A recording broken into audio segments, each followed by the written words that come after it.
Hola a todos, bienvenidos a un curso más de la Escuela de Desarrollo Cristiano de la Iglesia Bíblica Torrefuerte. Este curso que arrancamos hoy, que es el libro de Deuteronomio, el quinto libro de la ley, el último libro de la ley, el quinto libro de la Torá. Y bueno, pues es un libro que, como iremos viendo a lo largo de 12 sesiones, pues es un libro que prácticamente hace una recapitulación de todo lo ocurrido, sobre todo en los hechos que se darán en la narración del libro de Éxodo al libro de Números. eh, y así como el libro de Levítico es un intermedio entre estos dos que acabo de mencionar, Éxodo y Números. Éxodo y Números son libros más históricos. Y entre ellos, de repente, Levítico se abre como un paréntesis para hacer todo un resumen de la ley. Lo que va a ocurrir con el libro de Deuteronomio es que, bueno, el libro de Deuteronomio, dentro del el discurso narrativo, histórico narrativo de Éxodo y Números, pues nos va a presentar, digámoslo así, va a rescatar todos los discursos de Moisés, todos los discursos que dio Moisés. Entonces, si me lo permite, haré una breve oración y arrancaremos este proyecto juntos de la mano de Dios, que es el estudio del libro de Deuteronomio. Vamos a orar. Mi bendito y amado Señor, cuántas gracias te damos por la bendición de otro curso más, de poder estudiar tu palabra, Señor, declarando que no lo podemos hacer si no vamos guiados de tu mano. Te pedimos encarecidamente, mi Señor, que seas tú en cada uno de nosotros, atesorando las verdades de tu palabra en nuestros corazones y que nos permitas responder primeramente como tú quieres, Padre. Te damos gracias por todo esto en el nombre de Cristo Jesús. Amén. Muy bien, pues entonces arrancamos de lleno con lo que sería nuestro curso de Deuteronomio. Le presento a usted el material. En este curso, pues nos estaremos basando, como siempre, en un comentario bíblico de Ediciones Las Américas, y en este caso tengo aquí en mis manos nada más y nada menos que Al Este de la Frontera, un comentario bíblico como todos los que nos ofrece Ediciones Las Américas. Usted lo puede ver, es delgadito, es práctico, pero muy conciso, ¿no? No es un gran tratado que estudia a profundidad el libro de Deuteronomio, pero su autor, que en este caso es Roberto Lloyd, pues rescata lo esencial que todo estudiante de la palabra debiera de saber, debiera de conocer al acercarse a este maravilloso libro que es el Deuteronomio. Hablando un poquito del autor, Roberto Lloyd, nos dice, el libro nos da la referencia que ministró en Centroamérica y también en la Ciudad de México, bueno, en el país de México, por 32 años, ¿no? Y de los cuales más de la mitad pues fue profesor del Seminario Bíblico de Puebla, estuvo aquí en el Seminario Bíblico de Puebla en México, y bueno, colaboró también en el Departamento de Ediciones Las Américas, y bueno, pues nos deja este regalo, el hermano Roberto Lloyd, que es este gran comentario, ¿no? Grande por la manera en cómo expone, aunque en realidad es pequeñito, pero es muy práctico. Y es así que le presento a usted, tengo aquí de este lado lo que serán nuestras 12 sesiones de este curso de el libro de Deuteronomio, con los 12 capítulos que nos presenta Roberto Lloyd en este libro, en este comentario, que empatan muy bien con nuestras 12 sesiones. Y es así entonces que vamos a arrancar con la descripción de la situación real del pueblo de Israel. Israel es un pueblo que sale de Egipto, que Dios tiene dentro de sus planes llevarlo a la tierra prometida, ¿no? Pero que el pueblo fracasará. De ahí que tenemos como primer título El pueblo fracasado, donde Moisés le hará ver su condición real al pueblo. Hemos fracasado, ¿no? El pueblo ha fracasado. Y entonces lo que veremos hoy dentro de nuestra sesión del curso es obviamente una introducción al libro, ¿no? Y prácticamente veremos cómo Moisés empieza haciendo un recuento. ¿Por qué? Porque Moisés le está escribiendo a una nueva generación. Es una generación que fracasó, que llevará un juicio de parte de Dios, que será el vagar 40 años en el desierto, hasta que una nueva generación entre a la tierra prometida. Y es a esta nueva generación a la que Moisés le está recordando la historia, le está recordando ese fracaso. Así que, pues sin más preámbulo, entremos de lleno a lo que sería nuestra sesión de hoy, la primera sesión. Entonces, pues hablando del pueblo fracasado, ¿no? Tenemos que visualizarlo de esta manera. Imagínense usted que viaja usted en carro, ¿no? Y que tiene que cruzar una frontera, ¿no? Y todos sabemos el estrés que causa de repente el atravesar una aduana, ¿no? Y sobre todo cuando llevamos un carro. Creo que es más sencillo, si se pudiera decir así, cuando vamos a viajar en un avión, cuando vamos a viajar en tren, ¿no? Pero cuando llevamos un carro, el cruce fronterizo se vuelve más complicado. ¿Por qué?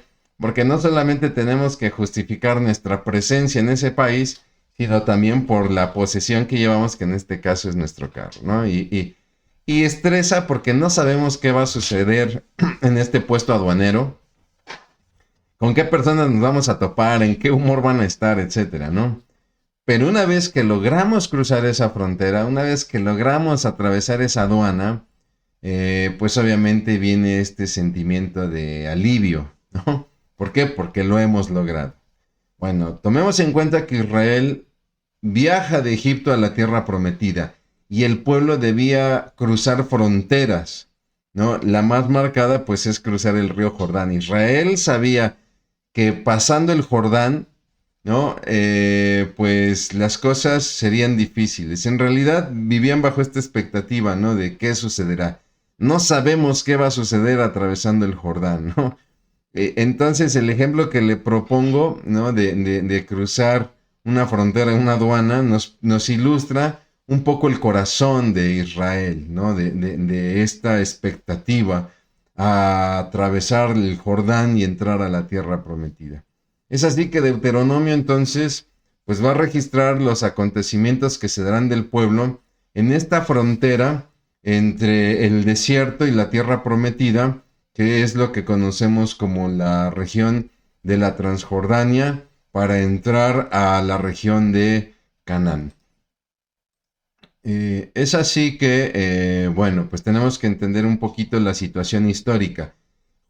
Moisés va a recordar esta situación histórica, le va a recordar a esta nueva generación la libertad que han alcanzado. ¿Por qué? Porque esta nueva generación o no la vivieron o la vivieron muy pequeños, ¿no? Y entonces Moisés les recuerda que son un pueblo oprimido o eran un pueblo oprimido por la esclavitud y que es Dios quien lo sacó de Egipto. Ahí Moisés va a ser muy claro, no fue nuestra mano, no fue nuestra astucia, fue Dios quien nos sacó de Egipto. Y bueno, pues el éxodo, este viaje de la tierra de Gosén en Egipto hacia el Sinaí y hacia el vagar en el desierto, ya es cosa del pasado, ya es tiempo de entrar a la tierra prometida. Hubo un primer intento, un viaje que en el plan de Dios llevaría 11 días de Egipto a la tierra prometida. En estos 11 días el pueblo está listo para entrar a la tierra prometida, pero ellos fracasan y entonces viene un vagar por 40 años como castigo por la incredulidad del pueblo a Dios, ¿no? Y todo esto se podría decir que es un éxodo, donde tenemos un pueblo nómada que está vagando y ha llegado el tiempo en que ese éxodo ha terminado, ¿no? Es así entonces que ahora se encuentran en la frontera oriental de la tierra prometida, están del lado oriente y están listos para cruzar el Jordán, que les repito, pues es la referencia fronteriza para la tierra prometida, ¿no? Y obviamente pues habría esta duda por qué habrá de aquel lado, ¿no? Moisés está recordando todo esto y Moisés está recordando también pues el fracaso, ¿no? En cuanto al libro, el autor del libro y cuándo fue escrito el libro, bueno, la tradición considera a Moisés como el autor, aunque hay quienes establecen que Moisés no pudo haber sido el autor. Les presentamos aquí los argumentos a favor y los argumentos en contra de por qué Moisés se considera el autor del libro de Deuteronomio.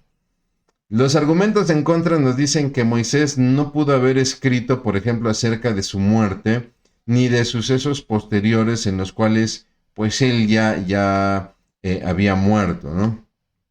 De hecho, hay un movimiento que se conoce como la Alta Crítica, que es un movimiento que ha tratado de estudiar la Biblia desde una perspectiva intelectual, ¿no? Y bueno, pues que ha establecido que sobre todo los libros del Pentateuco en realidad no se escribieron en la época de Moisés, sino que se escribieron en la época posterior al regreso del exilio babilónico, ¿no? Y que fue una manera en la que personas trataron de animar a las generaciones que acababan de regresar del cautiverio babilónico, como para animarles a resurgir el patriotismo judío que pues había desaparecido con estos cautiverios, ¿no?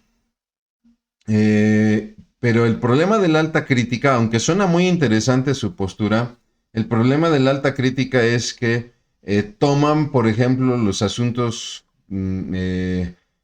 sobrenaturales, para ser más precisos, los milagros, los toman como situaciones inventadas, que los autores tuvieron que incluso inventarse milagros para animar a la gente a retomar nuevamente los sacrificios y la vida que Israel había tenido durante su historia. Es decir, la alta crítica no reconoce los milagros, ¿no? Y eso obviamente ya nos genera un grave problema. Pero si tenemos que hablar de argumentos a favor, en cuanto a que Moisés es el autor del Pentateuco, de los 5 libros, y en el caso que estamos estudiando del Deuteronomio, bueno, son las referencias del escritor Moisés. Él escribe siempre en primera persona, ¿no? También, bueno, si bien es cierto, Moisés no puede escribir acerca de su muerte y de los sucesos posteriores, entendemos que hubo un autor que se encargó de escribir el prólogo y el epílogo del libro. Digamos que la lógica nos llevaría a pensar en Josué, quien sería su sucesor inmediato, aunque también pudo haber sido Eleazar, quien fungiría como sumo sacerdote tras la muerte de Aarón. Aarón, hermano de Moisés, es nombrado por Dios el sumo sacerdote, pero en el camino, en el vagar en el desierto, en el camino nuevamente a la frontera para entrar a la tierra prometida por segunda ocasión, Aarón va a morir ahí en el monte Or, y entonces quedará como sucesor del sumo sacerdocio su hijo Eleazar. Y posiblemente Eleazar también haya escrito el prólogo o el epílogo. Normalmente la tradición lo atribuye más a Josué, ¿no? Pero esto nos da la explicación de cómo es posible que en el escrito de Moisés se hablen de sucesos los cuales Moisés pues ya no pudo haber escrito por haber fallecido, ¿no? También otro argumento a favor que es muy importante es que, por ejemplo, nuestro Señor Jesucristo se va a referir a los libros de la ley con Moisés como autor, o sea, va a referir a Moisés como el autor de estos libros, ¿no? Y no solamente Jesús, lo va a hacer también, por ejemplo, Pablo en sus epístolas. Se piensa que este libro es escrito por Moisés y se piensa que lo escribió a finales de la peregrinación de Israel en el desierto, lo que nos llevaría aproximadamente al siglo XV antes de Cristo. Estaríamos hablando del 1400 aproximadamente. En cuanto a las referencias que otros autores hacen a este libro, al libro de Deuteronomio, yo le comparto aquí un cuadro, ¿no? En el cual, si es necesario, usted puede pausar este video, ¿no? Si está usted tomando este curso, tiene usted la ventaja de que este video, bueno, pues queda grabado y lo puede pausar. Y usted puede ver con mayor detalle todas las citas bíblicas que pues estoy compartiendo aquí en pantalla, ¿no?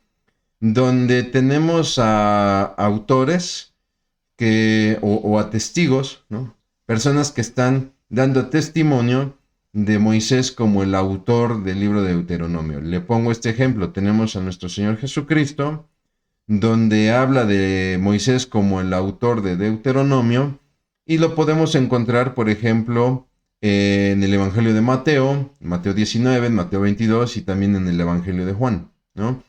Y junto en la tercera columna le estoy colocando precisamente aquellos fragmentos del libro de Deuteronomio que en este caso, por ejemplo, nuestro Señor Jesucristo está refiriendo, ¿no?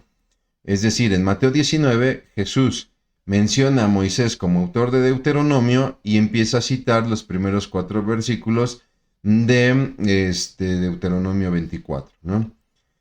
Quizá usted podría decir, mi hermano, te faltaron versículos. ¿Qué me dices, por ejemplo, de la tentación en el desierto? ¿No? Estas están, por ejemplo, en Mateo capítulo 4, donde Jesús le contesta a Satanás. En las 3 intervenciones le contesta con 3 pasajes de Deuteronomio. ¿Por qué no están aquí? Porque solamente estamos colocando aquellos pasajes donde las personas que están hablando, el caso de Cristo, Pedro, Esteban, Pablo, el autor de Hebreos, están hablando o refieren el libro de Deuteronomio, pero que ahí mismo están mencionando a Moisés como autor. Si nosotros vemos en la tentación del desierto, la tentación en el desierto, efectivamente Jesús cita Deuteronomio, pero no menciona a Moisés como el autor. Simplemente dice, sí, pero la escritura dice, ¿no? O la palabra dice, ¿sale? Por eso hago esta aclaración. Claro que hay más citas donde el Nuevo Testamento refiere el libro de Deuteronomio, pero estas que le estoy colocando son aquellas citas donde las personas que están hablando mencionan a Moisés como el autor. De hecho, lo veremos en una diapositiva más adelante, veremos que Deuteronomio, de todos los libros del Antiguo Testamento, Deuteronomio es el libro más citado en el Nuevo Testamento. Bien, vamos a ver la esencia y la importancia de este libro. Su nombre original no es Deuteronomio, ¿no? Los nombres que nosotros hoy en día conocemos del Antiguo Testamento, en realidad no son los nombres originales.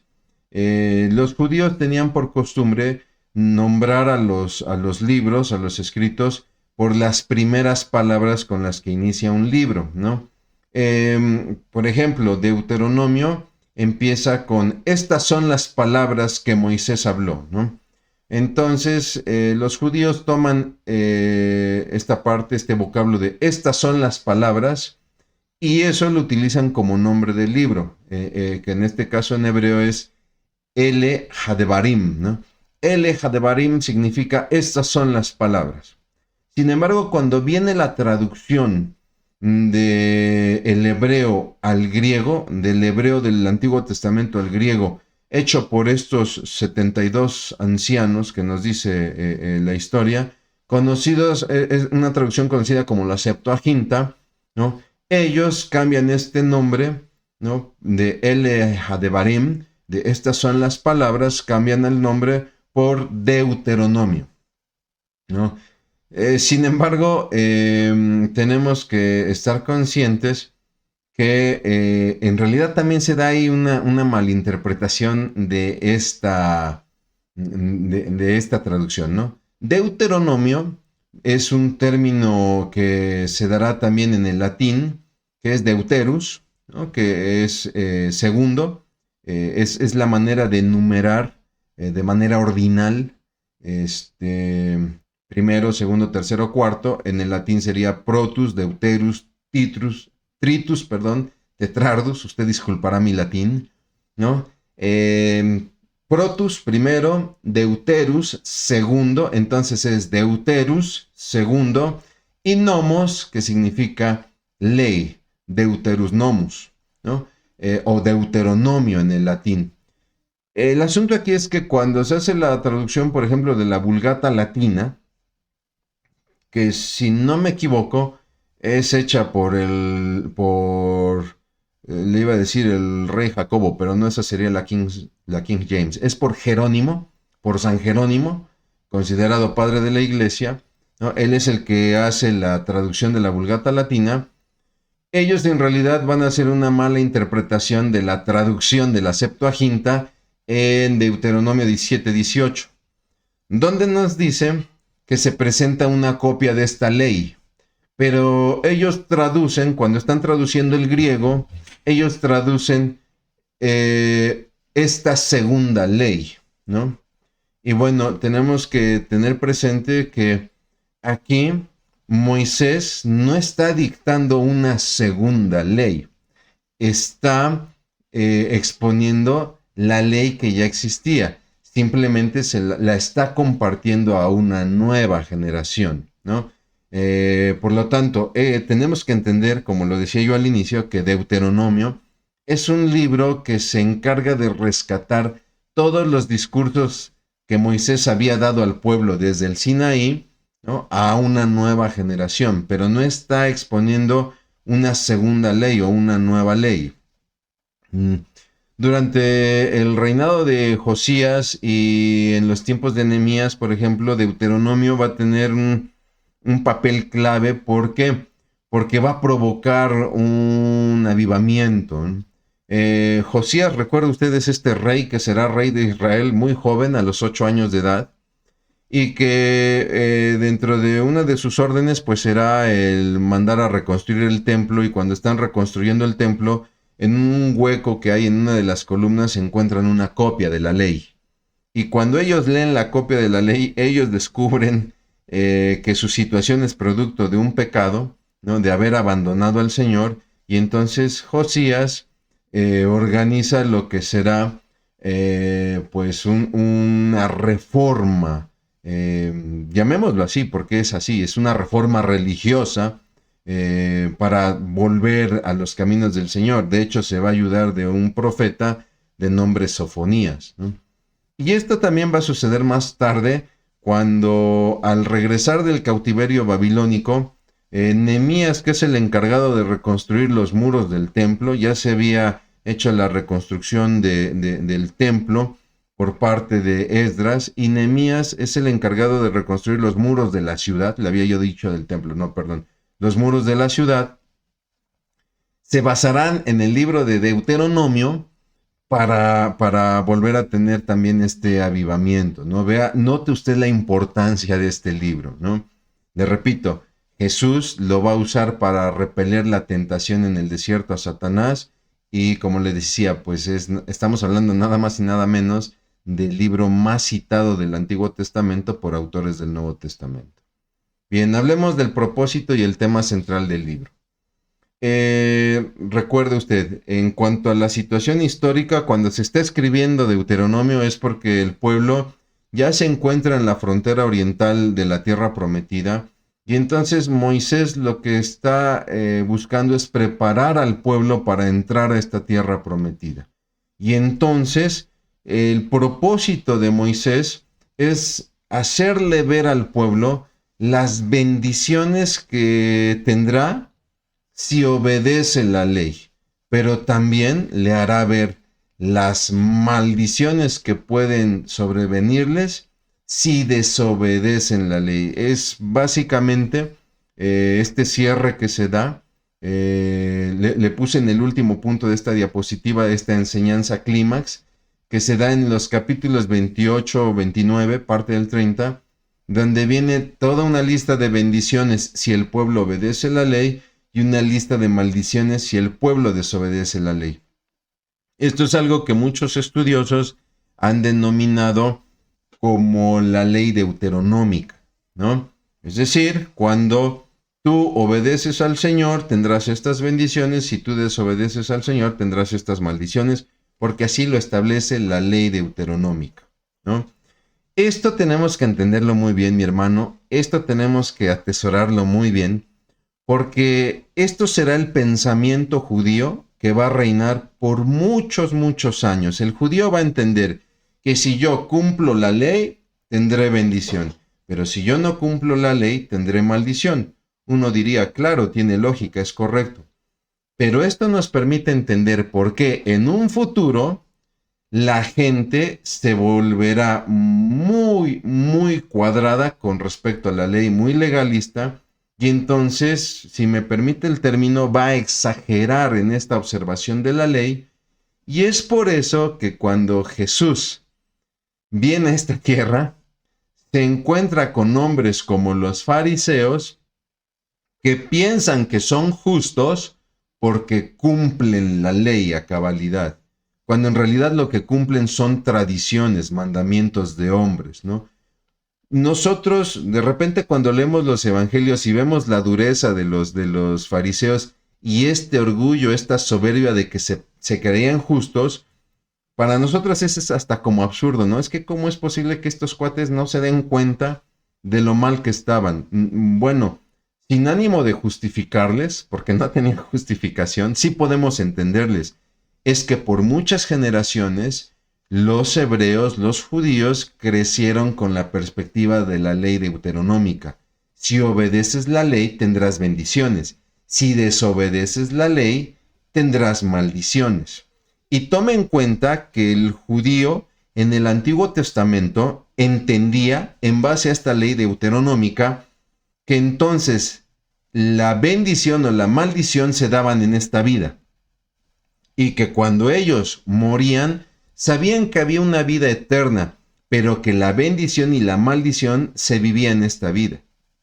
Es Jesús quien cuando revela su ministerio, nos revela el reino de los cielos en su ministerio en esta tierra, Él es quien nos hace ver lo que hay después de la muerte. Es decir, espérate, también hay bendiciones y maldiciones en la vida eterna, y eso es lo que tú tienes que buscar. Ahí es donde tienes que hacer tesoros. Cuando Jesús da este discurso, no hagan tesoros en la tierra, donde todo se corrompe, mejor hagan tesoros en el cielo. Lo que Jesús está haciendo es que está tratando de llevar el pensamiento de los judíos más allá de su entendimiento de la ley deuteronómica. No está desechando la ley deuteronómica, porque si desobedecemos los mandamientos de Dios, vamos a sufrir maldiciones en esta tierra. Jesús no está abrogando la ley, pero les está enseñando que hay algo más allá que hace que el propósito de la vida cristiana sea más profunda. Y esto, mi hermano, que le estoy comentando, nos permite ver la importancia que tiene el libro de Deuteronomio. Es así que entonces Deuteronomio se vuelve como una especie de manual para quienes desean vivir la paz de Dios, el bienestar total, este shalom, ¿no?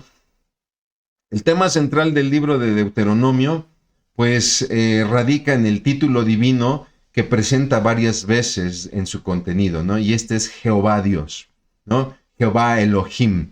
Jehová refiriéndose al Dios del pacto, aquel Dios que pactó con el pueblo en el Sinaí, y Elohim hablando del Señor Todopoderoso, del Señor majestuoso, ¿no? Entonces, lo que Moisés pretende es enseñarle al pueblo un Dios con el cual ha pactado, pero es un Dios que no va a faltar a sus promesas porque Él es todopoderoso, ¿no? Y esto se puede resumir en la soberanía de Dios. Y el pueblo tiene que aprender que Dios es soberano y tiene que aprender a relacionarse con este Dios soberano. Lo que Moisés intenta es enseñarle al pueblo la soberanía divina. De ahí que, le repite, la enseñanza clímax se da ya en el capítulo 28, donde se enlistan las bendiciones por obedecer la ley, y entonces Moisés ahí declara, temiendo este nombre glorioso y temible, Jehová tu Dios, Jehová Elohim. El texto clave que usted puede consultar, que usted puede leer en el repaso de esta clase, pues se encuentra en el capítulo 7 de Deuteronomio, en los versos 6 al 11. Ahí usted verá muy bien desglosado todo este tema que le estamos compartiendo de Jehová Elohim, ¿no? Y de el Dios del pacto, el Dios todopoderoso, majestuoso, ¿no? Y soberano, y el pueblo que tiene que aprender a relacionarse con este Dios de pacto y este Dios todopoderoso. Bien, en cuanto a la estructura del libro, hay dos propuestas. Una es la estructura literaria, donde se presenta un preámbulo, donde se habla del mediador del pacto en los primeros versículos del capítulo 1. Después hay un prólogo histórico, que sería la historia del pacto. Note cómo está centrado todo esto en el pacto, ¿no? De ahí viene la vida bajo el pacto con el gran mandamiento y después una descripción de mandamientos complementarios que prácticamente es todo el cuerpo del libro, ¿no? Y después vendrán las sanciones del pacto, lo que le refería yo, ¿no? Las bendiciones y las maldiciones si obedeces y desobedeces. Y por último, se cierra con lo que se conoce como la disposición dinástica, que sería pues la continuidad de este pacto para las futuras generaciones. Todos los temas en esta propuesta de estructura literaria están en razón del tema del pacto. Pero también lo podemos ver desde una estructura general. Este está más bien en razón de la persona de Moisés, donde podemos ver una introducción general del libro, como todo el libro, ¿no? Una especie de prólogo. Y de ahí 4 partes, que será los 4 discursos de Moisés. El primer discurso, que es el histórico, como lo estamos viendo ahorita, un Moisés que le está recordando a esta nueva generación su historia. Después vendrá un segundo discurso, que será el pacto mosaico, aquel que se dio en el Sinaí y que también Moisés va a recordar. No está recordando tanto los sucesos históricos, sino digamos que está haciendo una remembranza del Levítico, ¿no? De todos los estatutos del Levítico. Vendrá un tercer discurso de Moisés, que será el pacto palestino, es decir, el pacto que ahora Dios quiere hacer en ese momento con este pueblo que está por entrar a Canaán, a la tierra de Palestina. Canaán era el nombre con el que se conocía la tierra prometida en ese tiempo. Después será llamado Palestina. En tiempos de Jesús se le conocerá como Palestina. ¿Qué significa el vocablo Palestina? Es una manera de decir Filistea, ¿no? Porque fue una región que fue dominada por los filisteos en los tiempos de los jueces, ¿no? Y ya para los tiempos de Jesús, sobre todo por la deformación del lenguaje, no la deformación del lenguaje, porque no es una deformación, sino más bien, discúlpeme usted, se me fue el término, cuando de repente se empieza a combinar términos de una lengua con otra lengua, ¿no? Digamos que el término filisteo se denomina como palestino, ¿no? Entonces, Moisés en su tercer discurso, ahí con el pueblo, está Dios haciendo un pacto con el pueblo en la región de la Canaán, que será la región de la Palestina, y por eso se le conoce como el pacto palestino. Y bueno, después vendrá un cuarto discurso de Moisés para cerrar el libro con las instrucciones propiamente de Moisés ya a Josué, y empezaremos a ver lo que podríamos denominar así como el cambio de estafeta, ¿no? Donde ya Moisés prácticamente le está entregando el pueblo a Josué. Bien, siguiendo entonces, vámonos a la introducción del primer discurso. Lo tenemos ya ahí en lo que serían los primeros versículos del capítulo 1, donde Moisés, ¿no? Empieza a recordarle al pueblo que la ley les fue dada en Horeb, en el monte Horeb, también conocido como el monte Sinaí. Y entonces Moisés, en este recordatorio, les remarca 2 mandatos y una promesa, ¿no? Les recuerda 2 mandatos y una promesa. ¿Cuáles son esos 2 mandatos? Que Israel debía de ir del Sinaí al río Éufrates, a la región de la Cades Barnea, para entrar, el segundo mandato, entrar y poseer la tierra que había sido dada a sus padres, ¿no? Y esto va a ir respaldado por una promesa, porque Dios dijo, yo ya les he entregado esa tierra. Y entonces Moisés va a dividir el mensaje entre el comienzo, ¿no?, de este peregrinar en los primeros 2 capítulos y el final del peregrinaje en los capítulos 2 al 4. Sin embargo, bueno, ya que han salido de Egipto, el pueblo tenía que ser organizado. Moisés les está explicando que el pueblo tenía que ser organizado, ¿no? y que ahora que se encuentran 40 años después, nuevamente para entrar a la tierra prometida, el pueblo debía ser nuevamente organizado, ¿no? Y entonces aquí se presenta un problema. La incapacidad de Moisés para gobernar este pueblo. ¿Por qué? Porque es un pueblo numeroso, ¿no? Estamos hablando de alrededor de 600,000 hombres para salir a batalla. Si tomamos en cuenta que cada hombre tiene una familia, se está hablando que en ese entonces el pueblo estaría conformado por 2 millones de personas. Pero también no estamos hablando de cualquier pueblo, estamos hablando de un pueblo problemático donde padecía siempre de molestias. Era un pueblo que todo el tiempo se estaba quejando, ¿no? Era un pueblo que sufría de cargas y de pleitos, ¿no? Todo el tiempo vivía en conflicto. Perdón, de ahí se presenta la solución donde Moisés les cuenta cómo se da la solución, donde a través del consejo de su suegro, a través de instrucciones de Dios, se organiza el pueblo y se empiezan a delegar responsabilidades. Y vamos a ver, digámoslo así, 4 jerarquías: los jefes de jefes, los gobernadores y los jueces, ¿no? Es decir, representantes del pueblo, militares, capitanes militares, ¿no? Estos jefes de jefes, ¿no? Los gobernadores, que no lo entendamos como el concepto que hoy nosotros tenemos del gobernador, como un poder ejecutivo, sino más bien escribas, aquellos que se encargaban de registrar los asuntos oficiales y de llevar a cabo las tareas burocráticas oficiales, y obviamente los jueces, que eran los encargados de todo el proceso judicial, ¿no? Y bueno, toda esta organización debería estar caracterizada por la justicia, la imparcialidad, que eso es algo que hoy nos venden mucho los gobiernos, pero ojo, este tercer punto es importante. Debían caracterizarse también por la temeridad, el temor a Dios.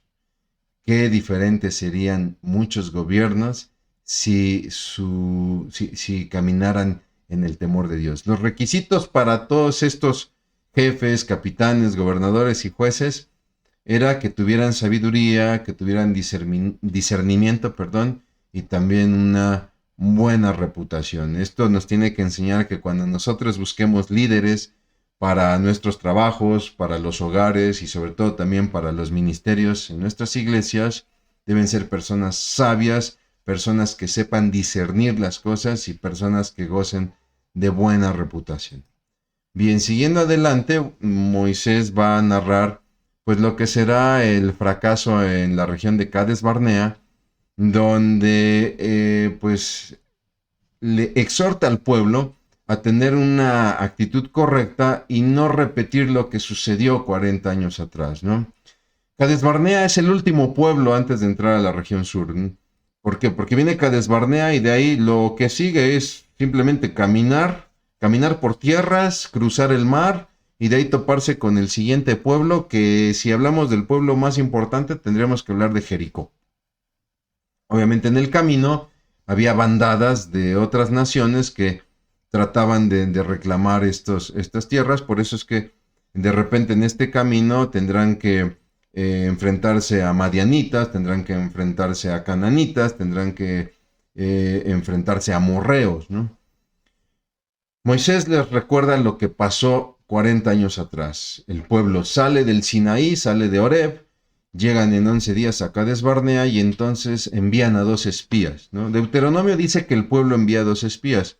Sin embargo, el libro de Números establece que Dios ordena enviar esos 2 espías. Entonces, el pueblo no falla en enviar esos 2 espías.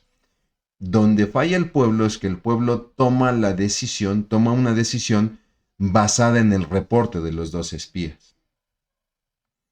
¿Qué reportan los 2 espías? La tierra es muy buena. Sí, es una tierra que fluye leche y miel, pero es imposible conquistarla. Las personas son enormes, son gigantes, las ciudades son amuralladas y nosotros junto a ellos parecemos langostas, es decir, nos pueden pisotear fácilmente, ¿no? Y entonces el pueblo se va a rebelar en 2 ocasiones en ese momento.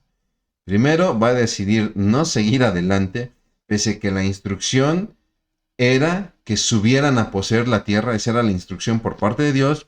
El pueblo decide obedecer la resolución de los espías y deciden no subir a poseer la tierra, ¿no? Y entonces viene un juicio de parte de Dios, ¿no? Le pido una disculpa porque ahí en mi diapositiva puse Dios con minúscula, no tiene que ser Dios con mayúscula, discúlpenme. Y bueno, viene un juicio donde de hecho se registran varias muertes. ¿Por qué? Porque el pueblo empieza a murmurar contra Moisés y empiezan a planear el regreso a Egipto. Y pese a que Dios les ordena que no lo hagan, ellos deciden nombrar a un caudillo y empiezan a planear el regreso a Egipto. Y entonces Dios interviene con un juicio donde habrá una muerte, si no más recuerdo, de más de 14,000 personas, ¿no? El pueblo entiende su pecado y entonces ahora digamos que el juicio de Dios es que por su incredulidad esta generación no iba a entrar a la tierra prometida. El argumento de esta generación es: nos has traído hasta aquí, Moisés, y Dios nos ha traído hasta aquí para matarnos delante de estos hombres y que nuestros hijos sean presos de ellos, ¿no? Y entonces la respuesta de Dios es: ustedes por su incredulidad no entrarán en esta tierra, y sus hijos, aquellos que ustedes dijeron que serían vendidos como esclavos, ellos sí van a poseer la tierra, ¿no? Y entonces vagarán por 40 años hasta que cada uno de ustedes muera, a excepción de Caleb y Josué, que fueron los dos espías que sí dieron un buen reporte, ¿no? Que sí dieron un reporte en fe. Sí, si Dios ya dijo que podemos conquistar esta tierra, subamos a poseerla. Bueno, ellos dos de toda esta generación sí van a entrar a esa tierra, ¿no?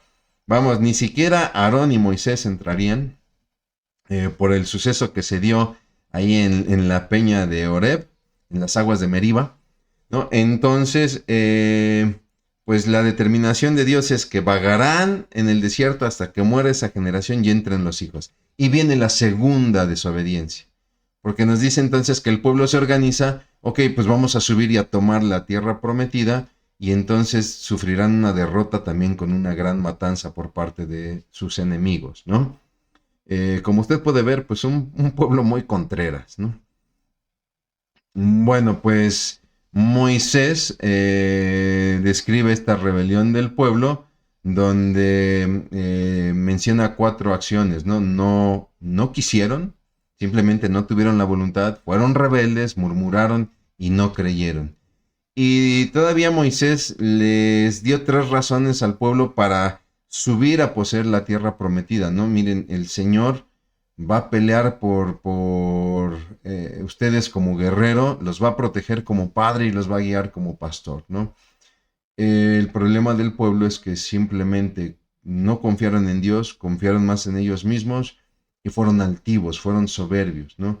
40 años después, ahora Moisés le está exhortando a esta nueva generación a enfrentar la conquista sin repetir los errores, es decir, sin temer al enemigo y no tener soberbia, no tener altivez de corazón, y sí confiando y obedeciendo al Señor.